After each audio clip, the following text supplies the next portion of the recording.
Hey guys, my name is Jacob, and I help small and large dealerships with their digital marketing and inventory strategies to sell more vehicles and make more money.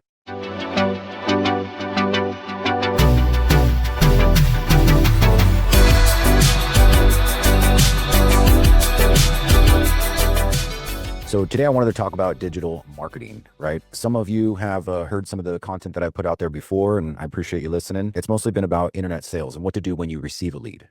But we need to kind of address that piece in between the inventory management and the lead generation, which we call digital marketing. Now, digital marketing can come in very many different shapes and forms. I like to call those channels. Channels would be something like organic or what's called as SEO, search engine optimization. You have SEM, search engine marketing. You have email blasts. You have social media. You have third-party classified sites. You have referral traffic from other websites. I mean, there's just new different channels in the digital marketing ecosystem happening every single day. What I want to focus on today is more or less the paid side of it, because this is probably the quickest and most efficient way that you can get your name, your brand, and your products out there to the masses. And I primarily like to focus on the two big whales in the ocean, one being Google Ads and the other being Meta, or commonly known as Facebook and Instagram. So let's talk about Google Ads first. The first thing that I would tell an operator if they're deciding on whether to spend money on Google Ads or not, you have to first think about it as making money. Okay. The keywords that people are looking up on Google Ads are going to be completely relevance based, meaning they go to Google to search what to do next. Meaning, a lot of the Google searches in there are how to do this or how to do that, where to find this, where to find that, or a particular motorcycle for sale near me, right? Those are the most common keywords that most advertisers are buying. So when we're talking about, a strategy, right? I suggest you start small. And if you have the ability to learn how to do Google Ads, and Google Ads will provide you with some tips and tricks on how to DIY, do it yourself. It is good to kind of know what's out there, how these platforms work, at least make your own account and try to dabble in it a little bit with a daily budget that is manageable, less than $1,000 a month or whatever. Now, here's kind of where it gets a little difficult. Now, I'm a marketer, just full transparency. I do these services for dealers. I have a team of people that I manage that do Google Ads and Meta Ads, and we sell these services to dealerships. We're very, very good at it, but I'm always an advocate of trying to do it yourself. If there's not a need for me and my services, then you've got a pretty good running dealership strategy. So keep on rocking and rolling. But if you're a first time user in this space and you haven't really dealt with Google Ads before or Google Analytics, or you're not even really sure what this voodoo does for you, then it is good to hire an expert, preferably one that is specific to the industry. Meaning, they're not doing other industries like e-commerce or pots and pans or even automotive for that matter. A power sports specific advertiser marketing person is probably the best route to go. There aren't too many of us out there, but there are some. And I highly advise you to seek out their counsel. So let's talk about what strategies can dealerships employ to maximize the return on investment from Google Ads. Well, Google, if you ask them, would tell you that you need to do what's called a Performance Max or a PMax campaign. Now, this is Google's newest strategy, and if I can explain it in a summary, they just basically give the user a package of all the properties that Google has, meaning Google has search, Google has display, Google has Gmail, Google has affiliate websites or an audience network. They have YouTube. They have all these properties, quote unquote, that Google can show an ad to a consumer, and that's what they feel is the best route to go. The problem with that, though, is that they minimize the amount of control that an individual has over where their ads are shown, maybe even some locations. You can't really dial it into a direct marketing area, DMA, or even a smaller area. You have little to no control over excluding keywords. The biggest ones is like, Honda motorcycle versus Honda cars, right? Because we sell both in our business. Or certain examples like that. BMW is another one, right? And so really what we like to do in ours is two specific types of ads. The first being search. So a search ad is when a user would go to open up Google on their phone or on their desktop, and then they're searching a phrase in that box to look for results. Now, what a user would see is typically in the first four spots, they would see a sponsored ad if all of them are trying to rank for that keyword on that. And it'll all say sponsored. It's very clear that these are paid ads versus the rest of the list. So, the search ads are probably the biggest and most cost-effective way that you can drive traffic to your site based on those keywords that you're trying to target. Used Harley near me, new Polaris Razor, Phoenix, Arizona, new BMW, S1000RR in Florida, whatever it is, right? So those are all keywords and phrases that will show an ad copy and a link to that website. Now, the way that you build those, and this is a strategy that we do, and I was taught the way to do this, is typically per brand. So you would, if you're a multi-line dealer or even a single line dealer, you would start with that brand and you would use your ad groups to split out the different segments. Let's just take Kawasaki. They sell a little bit of everything, right? And so you would start with a campaign, Kawasaki, and then you would build in the ad groups, one for ATVs, one for side-by-sides, one for on-road motorcycles, one for off-road motorcycles, one for PWC, right? And the list kind of goes on in those segments, if you will.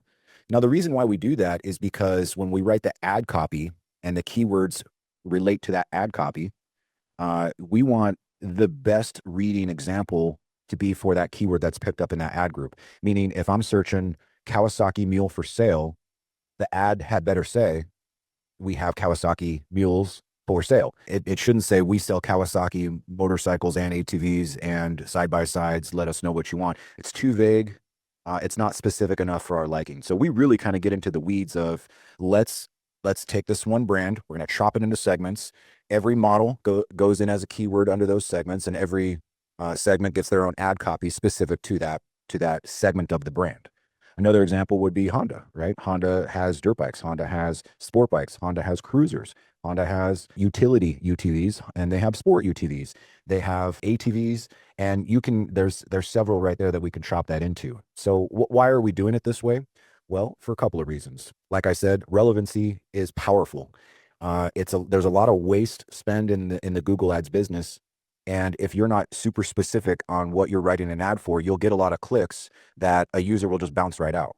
Now, on most CPC or cost per click built campaigns, you pay for that click, whether it was relevant or not. So you really want to write them to the specifics of what they are really trying to, find in your inventory, and really dial it in so that it's super, super direct. And there's no mistake about if someone reads this ad, they'll get, confused that it's for something else, right? It has to be exactly what the keyword is relevant to. Okay. I keep saying that word, relevance or relevant, right? And let's just be frank about what Google is. Google is a search engine, but where they win is based on how good their relevance is. And that is for organic results, and that's also for paid results. Okay. So if you're consistently getting a high bounce rate, if you're consistently, getting customers to click on your ads, but they don't spend a lot of time on your website, or they bounce right away, Google will demote your ad because it's not a good ad. It's not relevant in Google's eyes, and it gets scored and deranked, for that reason. That's one campaign, search campaigns, right? The second campaign that we really, really love to do is a shopping type ad. Okay. Now we figured out a way to kind of turn this inventory into a product. And through some of our technology, we will create a catalog that allows us to dynamically put a profile picture, a title, which is your make model, a price, and a link back to that vehicle's VDP or vehicle detail page. Now, this campaign is a little tricky because you have to set up a few other catalog, accounts, right?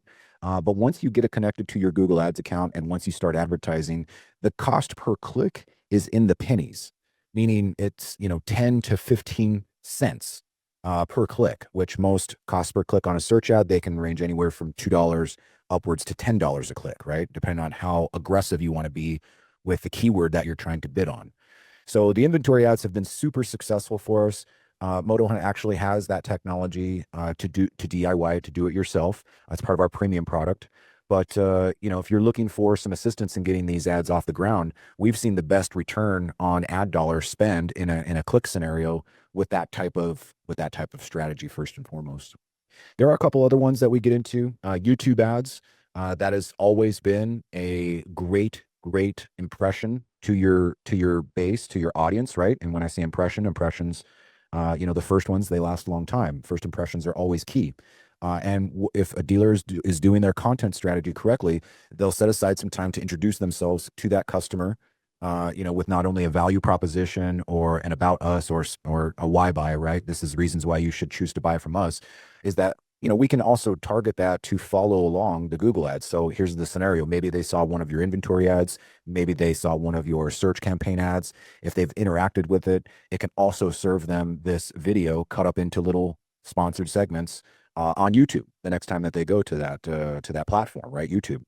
Now, this is not just YouTube on your desktop or your mobile phone. YouTube is also in a lot of living rooms on the big TV.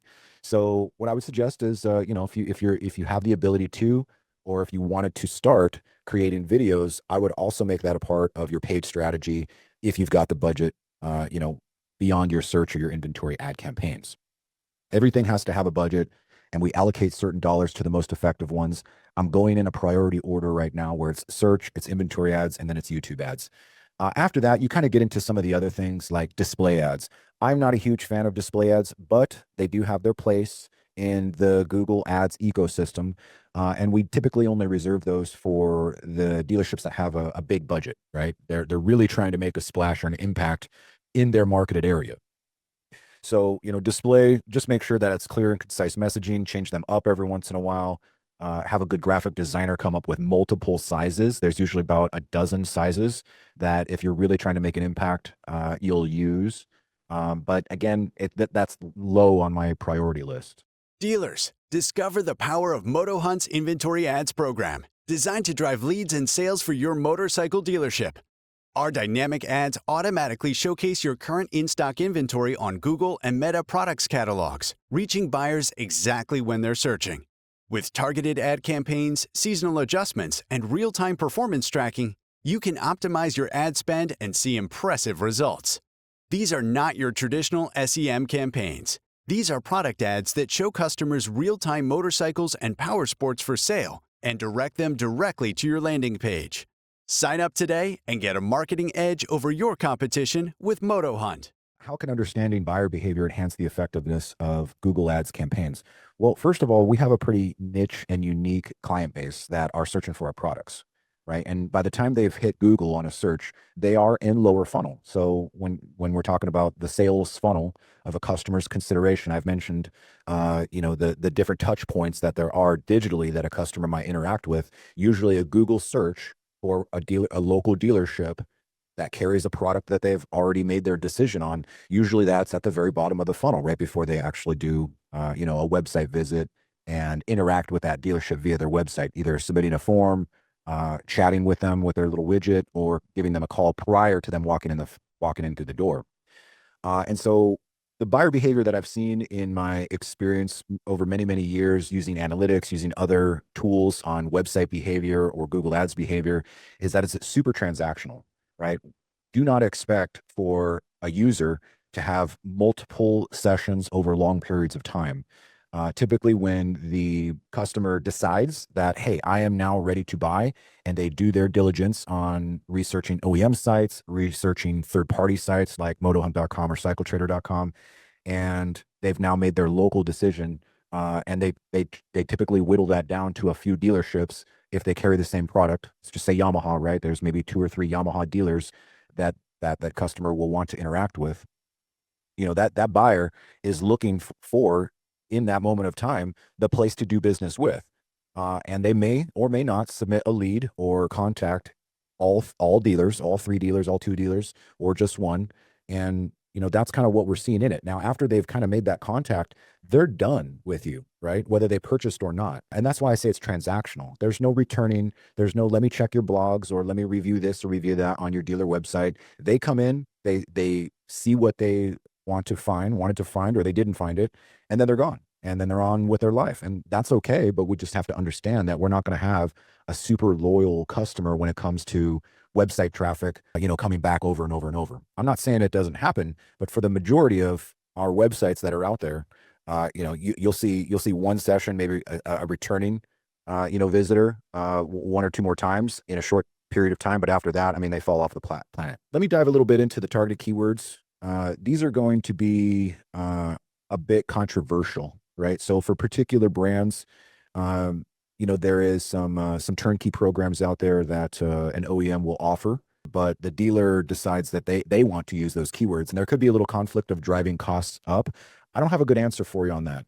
I think the OEM is going to, in the greater good, act as a good brand model for how customers are trying to find their products, regardless of the local dealer that sells them. And they're doing this nationally. That's just what you have to understand. But typically they will do it in a phrase or exact match. Now, just for clarity, there are three types of keyword match types. You've got your exact, which means only these words that I put in here, like, Honda, Pioneer, for sale. If it only matches those, it will serve an ad. Now, those are a little bit more costly because you are telling Google, no matter what, if this keyword comes up, I want to serve an ad for it.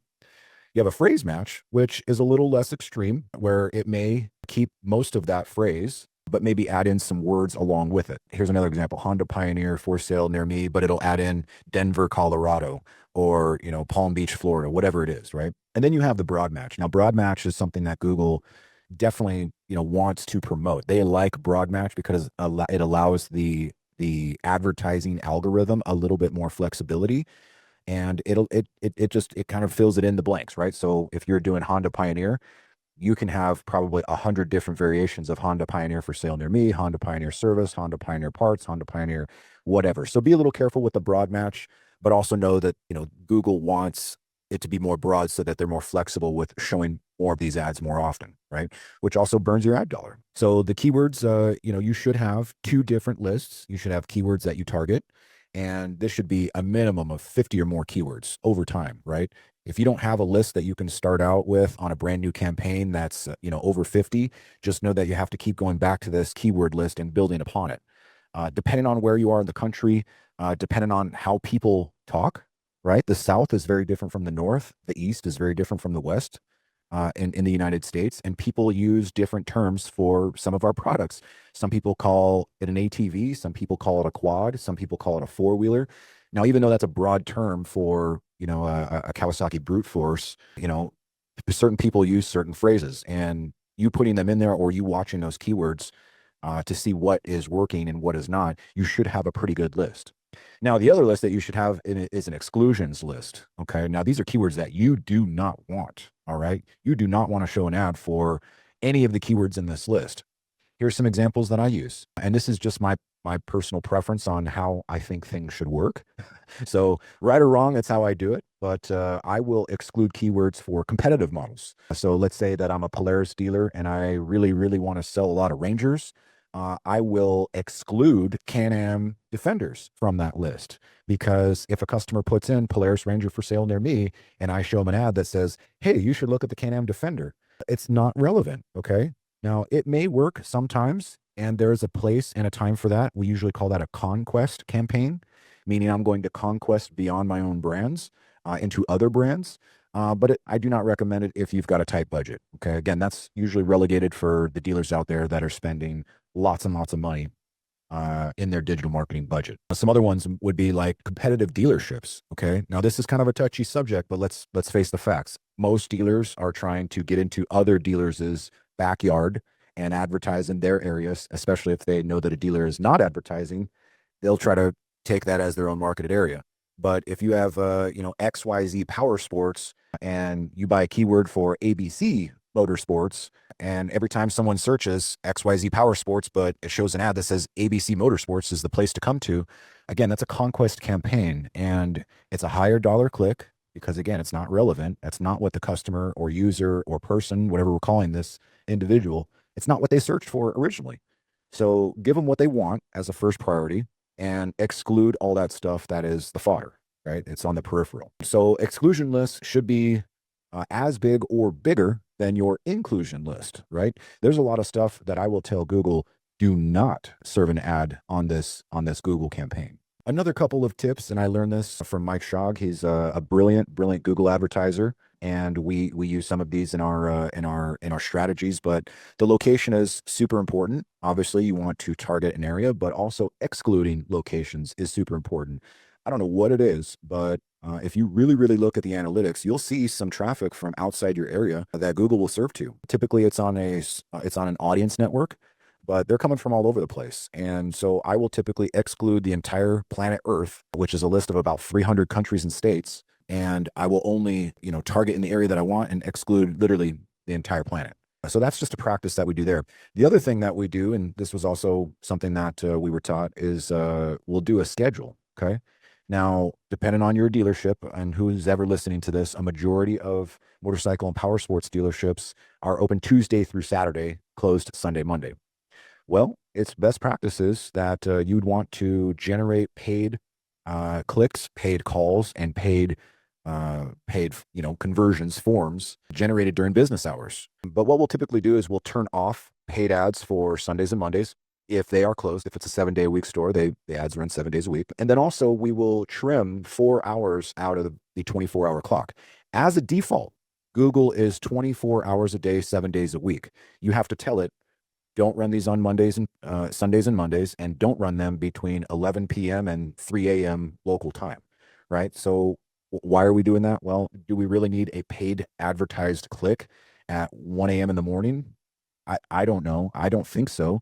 Some of our budgets are tight. I'd rather spend that dollar between the hours of 10 a.m. and 6 p.m., right, which are my business hours. So there's a couple little tricks there. You can also increase your phone call for mobile, right? So we have multiple devices that we're running on. Most customers are looking at you digitally through the screen of a phone. And the only cool part about that is you can click to call from a phone. So what we'll do is we'll typically bid adjust a mobile phone a little bit more than a desktop so that the enticement is to click. Okay. Now, outside of that, setting up your search campaigns, you should be using what's called assets. So these are images that are ad group specific or segment specific, model specific. You should be using your snippets. You should be using your call outs, and you should attach your Google My Business listing. I think it's just called Google Business now, but attach it to your Google Ads account. It integrates through your user profile, and that will show in the map pack as well, right? It'll show that this is a local dealership. Here's the address. They can click on it for directions. And we are now considering directions or get directions as another conversion factor. So if they're clicking directions, Google considers that, hey, they're on their way to your local business. So how can dealerships measure and analyze all the success? So let's say you've gone through the DIY, or you've hired your agency or a person to do this for you. Okay. This Google Ads management. And I didn't even get into Meta yet. We will. How do you know that it's working?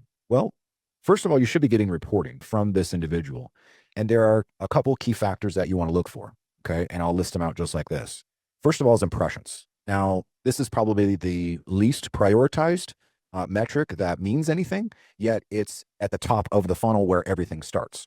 So for a Google ad to be clicked on, it first has to be shown. And that's what an impression is. It's how many times the platform or the algorithm has shown your ad to an individual user based on the keywords and all that stuff that I just went over. So impressions is the high line. This is where it all starts. It's everything down from here metric. Okay. So that should be a very large number, into the hundreds of thousands on a monthly scale. Okay. And if you are breaking out your campaigns per OEM or per segment, like I suggested, you can kind of gauge which ads are serving more and which impressions you're getting the most from, right? Whether it's Kawasaki or Honda or Polaris or Can-Am, whatever. So impressions is all where it starts. The next metric down would be your clicks. Now, this is someone who saw your ad and then they said, hey, you know what? This ad copy is speaking to me. I'm going to go ahead and click on it. And typically that goes to your dealer website results page or your detail page. Please don't take them to the homepage, right? As easy as that may be, you don't want customers landing on your homepage from a paid click that is vehicle-based, right? Drop them on a page that has those vehicles. If they're searching Kawasaki Ninjas, drop them on a page that has all your Kawasaki Ninjas in stock. The clicks is going to be the second metric. Now, the math real quickly on that is you divide your clicks into your impressions, and then what you have is a term called CTR, or click-through rate. Now, this is going to be percentage-based, okay? And there are varying degrees on what CTR is acceptable and what is not, but we're going to look in the 5 to 10% range, right? That's a pretty decent CTR. Okay, so of all the ads that were shown out there, 5 to 10% of them got clicked on. That's not bad in our industry. The other things that you want to look at, is going to be phone calls. Now, Google Ads, as I said before, you can either let it go naturally, or you can bid adjust to improve your phone call on the ad itself. But phone calls are going to be metric number one for me. Why? Well, if you've heard anything that I've said about the different lead types, your phone call to a store, especially a sales call, right? So granted, these campaigns are built for sales related Google ads searches, right? On models that we have in stock. So that we call those sales calls, we're not doing service or parts. A sales call is a conversion right away. They track it as a phone ringing, make sure it's ringing to the right place. And whether the dealership answers or not is another story. But phone calls are the first conversion metric that mean the most. The second one would be conversions, right? And this is a little trickier because with sites like DealerSpike or DX1, even for that matter, and all the little widgets that you have attached, like a payment calculator, a trade widget, a chat box, a finance form. I mean, there's all these widgets that are not part of the structure of the website. All of those require their own conversion settings. And some of those are easier said than done. But for the good marketer, if they're setting all those up properly and we're tracking this got a click from Google and then the form has been submitted, that is a conversion. Okay. And likewise, when you divide your conversions, as many different ones as there may be, but a total conversion rate divided by your clicks, have a conversion rate. Okay. So same kind of scenario, about 5 to 10% from your clicks to your conversions is what that benchmark should be. Okay. So there are a lot of other factors involved in the Google ads, but that's the highline stuff. You can also look at impression and impression share, right? So you versus everybody else that is looking at this, keyword that you're trying to bid on in a search campaign. Who are you going up against and who's winning, right? That's usually a budget-based type of conversation. You can look at web pages. You can look at time on site. You can look at a whole other factors and really deep dive into it. There's about 100 different metrics that Google Ads will report. But those are the big ones, right? If you're just trying to scratch the surface level and understand what are my ads doing for me, phone calls, clicks, and then conversions. And the caveat with conversions is they require a ton of setup in separate systems to track your website form fills, right? When a form is completed, it should fire this trigger that says this came from Google or it didn't come from Google, right? So let's talk about social media now, okay? Social media is the higher funnel. Okay. So if Google is a lower funnel, which means it's search relevant, and hey, I'm looking for your services, I'm looking for your products, I'm looking for my local dealer to sell me the thing that I want, Meta would be a higher level in the funnel. We can even call that awareness level. Okay. Now, the major difference again is, people go to Google to search those things. So if no one searches those things, you don't pay for any of those, right? So if no one searches Honda motorcycles for sale in your area and you have this beautiful campaign built, it will spend $0 because no one is actively participating in that game to trigger those keywords, right? Meta, on the other hand, is a social media awareness level type strategy, right? So we know that they're on Instagram, we know that they're on Facebook doing the scroll, and for that matter, they're on TikTok, they're on YouTube, they're on all these other things as well, right? But for Meta specifically, it is the 800-pound gorilla, right? Because they've got two major platforms and a very well-oiled advertising mechanism, right? That allows a lot of flexibility for advertisers and dealerships like us. So Meta, on the awareness level, you can force an advertisement into their feed as long as your targeting and locations are set up correctly. Very similar to Google, right? I want to advertise in this area, but not in any of these areas. I want to advertise to this type of interest or list, but not these types of interests or lists, right? It's very dialed in, okay? When I'm talking about awareness level, we like to do two different types of advertisements, okay? And we're, again, using dynamic inventory from the dealership. And again, MotoHunt provides these tools. If you're a MotoHunt subscriber, check your APIs and feeds in your menu, and you already have the ability to create these catalogs and DIY make your own ads. If not, let us know. We'll help you out. Regardless, the awareness level stuff is we're forcing different segments per brands into a customer's scroll, right? And I like to do this with dynamic inventory. So we'll break those up into different catalog ad sets, for Kawasaki motorcycles, Kawasaki PWCs, Kawasaki mules, Kawasaki KRX TRX, right? And then we'll go down to the next one: Polaris Razors, Polaris Rangers, Polaris ATVs, Polaris Slingshots, Indian motorcycles, and then we're on to the next one.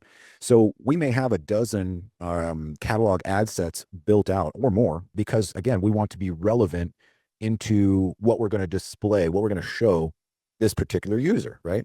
And the ad text would be following suit. Okay. So let's say we did used sport bikes, right? Or we did used Harley cruisers. All of them are relevant to that. Okay. Meaning, hey, check out all of our sport bikes from Suzuki and Yamaha and Kawasaki and Honda. And in the in the actual scroll itself, you'll have a CBR 600, you'll have a Kawasaki ZX6R, you'll have a Yamaha R7, right? And you'll go down and whatever you have in stock will be in that, but they are sport bikes for the sport bike intended person. Now, why are we mixing it up like that, as well as keeping it brand or model specific within the brand? Is because marketing with the awareness level stuff, you need a lot of different creatives, right? We will probably do 30 to 40 different types of ads built upon those just to see what works. We don't know what your customers are going to react to. We're not really sure what's hot in your market according to Facebook and Instagram advertising until we just go forward and do it, right? So the inventory ads is something that we break up in every single way possible. We segment it out, even to all ATVs, all adventure bikes, all dirt bikes. When I say all, that's if you carry multiple lines, if you carry all 4 Japanese brands, all 4 of them have a dirt bike, we're going to lump them into a dirt bike, as well as keep them just with the Suzuki dirt bikes, the Honda dirt bikes, the Yamaha dirt bikes, right? So, play with that stuff and see what kind of mixture they can come with, right? The audience will tell you based on the performance of those ads what is working and what is not, right? But you just don't know until you put as much out there as possible, at least in the first phase, okay? Now, along with those lines, what we'll typically do is we'll run on like a college bracket system, right? So we don't have unlimited dollars to spend. We're still on a budget. So we will start to kill off or, turn off rather, the underperforming ads. And what you decide is an underperforming ad versus a good performing ad is in the metrics, okay, which we'll talk about in a second. But there's clearly a priority. If all of these are launched in a similar time frame and you've given them maybe 2 weeks, 30 days, 45 days to perform in your market, you will clearly have results from some and less from others. So once you start to turn off some of these ads that are underperformers, that leaves you room now to build in a new ad for the next go around or the next month, right? And so you're bracketing those two against each other if it's in the same segment or brand. Here's another example. For the Polaris campaign brand, we will run ad sets of Ranger RZR and ATV if we're just going to talk about the ORV. Now we split into RZR. We're doing a carousel of this. We're doing, hey, here's a finance promo for RZR. Hey, here's a rebate promo for RZR. And so there's 3 right there. So if we do the same for Ranger, we do the same for ATV, we do the same for General, right? 3 times 4 is 12. So there's 12 ads just for the Polaris ORV brand, if you will. But they're all super relevant and, talking to that customer as, hey, check out these multiple RZRs or these multiple Rangers that we have. So that's a little bit in the weeds there, but that's typically how we'll set things up and let it roll, okay? The other ways that we can advertise on Meta is video. So I talked a little bit about YouTube, but vertical video is winning right now, folks. If you're not doing vertical video to promote your products, your dealership, your brand, you are missing out because Meta loves to compete with whoever's competing with them. So TikTok is the ultimate vertical video display social media platform. And Instagram with Reels and Facebook with whatever they're calling the vertical video now, Stories, I think it is. They are really promoting the fact that they're pushing towards that and serving those more and cheaper. So if you're looking for the biggest bang for your buck on an awareness level type campaign, meaning, hey, we're here, we sell these things, come see us, click here, do whatever.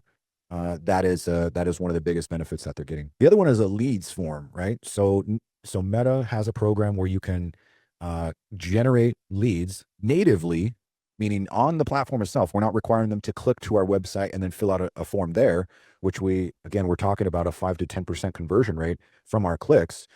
They can fill out a form directly on Meta. Now, here's the caveat to that is that if we've been talking about awareness level campaigns that we're force feeding into a certain targeted user's feed, Instagram or Facebook feed, and they're scrolling and they see an ad that allows them to take the next click, those are not super in funnel intent-based customers. So those have a lower close rate than probably most of your leads, but it is a huge shot in the arm if you are looking for names, phone numbers, and emails, right? We can't rely just on our website. We can't rely just on third-party classified sites. This is something that you would want to add to your overall strategy and mix it in there with your diverse sources of different leads, okay? So those are the main three that we like to do on Meta. The leads are a little bit more expensive than the vertical video. The vertical video is a little bit more expensive than the dynamic inventory. But all three, if you've got the budget for, are super, super great. A couple of tips with that is similar to Google. Make sure that you are excluding location areas. So target where you want to target. I would even suggest keeping it a little bit more broad, again, because this is awareness level, higher funnel stuff that we're talking about here, and we're force feeding it to this customer base. So keep the area a little bit more broad than you probably would on Google, and then exclude the entire planet Earth after that, right? Don't show it to China and Russia and Sudan. Okay, you only want to relegate it to the piece of area that you have on the map that you can serve locally. The other ones is don't do audiences, right? So audiences, don't do audience network. Audience network is affiliates to the Meta program, similar to the audience network on Google. It just does not convert real well. It will generate a ton of clicks, but probably not the ones that you want, right? So keep it just on Meta, Facebook and Instagram and Messenger, right? Those are usually the big four, and remove the audience. When it comes to targeting, right, a lot of we do too. When it comes to the type of person that we're looking for, I'll typically adjust the age. It defaults on 18 years old. I'll usually bump that up to 21 or 25, depending on the product. Our buyers are usually 21 and older, right? I don't know too many 18-year-olds that are, interested or let alone can buy one of our products. So, 21 and older is probably the low side of the age range. But when we're talking about interest based, I will typically load a big list of interests into an ad set that is relevant to the products and or segments that we're selling, right? So if you kind of do some building of these campaigns, you'll know exactly what I'm talking about. But you can add motorcycle interests in there. You can add brand interests in there. You can add in segments, meaning, this is stuff that Meta thinks are an in-market buyer. So get a little creative with that. The other way that we can target the user is by our audience lists. Okay. So, they've had this around forever and it has worked really, really great in prior days. It's still working pretty well now. But basically we're feeding Meta, the ad platform. Hey, here's a list of customers that bought, 2 years ago, from 2022 to 2023. And I want to serve them with an ad that says, hey, trade in your current vehicle for, this promotion that we've got going on. Or let's say you take all of your unsold prospects from your CRM. These are people that generated a lead prior, but didn't sell, right? For whatever reason. We feed that back into Meta and we say, hey, these are customers that we want to keep serving our ads because for whatever reason, they didn't take the final step with us. So, the lists that we feed Meta are super important. And the more generous you can be with that, meaning the more broad, the algorithm usually does a pretty good job at figuring out who's who. Now, these lists, they'll provide you with a template if you know what I'm talking about. But these lists, they need to include first name, last name, phone number, email. I always like to put in a zip code, a city and state if we have it, and just anything that you can tell Meta to match to what they have in their system. That's all they're trying to do is match it. If you have a name and a phone number and an email and you give it to Meta and they say, yeah, we have this same person, great, serve them an ad. That's who I want them to be served an ad on. Now, the other part of that is also a lookalike. Okay. So not only are you looking for the online persona of this person who's a real person, but you're giving Meta the permission to say this persona that this person looks like, go out and find a person who looks like this person online as well. I can kind of go on and on about online personas and how you may look to the digital world versus how you are in the physical world, but you're telling Meta that, hey, whatever this person is that you think they look like as a persona, go find me more of them. And those are called lookalikes. So super, super duper awesome at finding them. I'll typically run both of these strategies in tandem to see what's working best, my lists or my interests. And then again, they all have their ads built onto those as well. So that's my little TED Talk for social media advertising, for Google advertising. I've given you pretty much the strategy on how we do it. Hopefully you can figure it out on your own. If not, let me know. We can help you out.